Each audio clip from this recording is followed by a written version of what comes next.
Hey everyone, today I'm gonna tell you about the Dogs Coin airdrop process, which includes the withdrawal, claim, and listing. So as you can see, at first you need to see if you're eligible or not. If you are eligible, then you can see this like meme stickers are coming. This interface should be there. Next up, you need to follow all the official dogs community on Twitter, x.com right now, and then you need to install Keeper, which is the official wallet for dogs, and you need to obtain all the coin to cover like the gas fees and everything.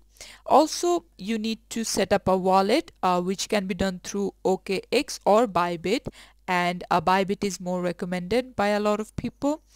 And a few things that you need to remember is that you must create an account on the exchange platform, and then you need to confirm the KYC, which is know your customer process.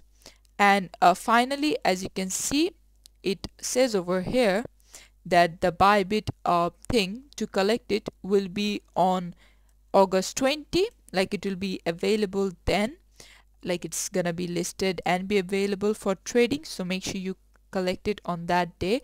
And yeah, this is it for the video. Thanks for watching. Please leave a like and subscribe for more tutorials like this, and I'll see you guys in the next one.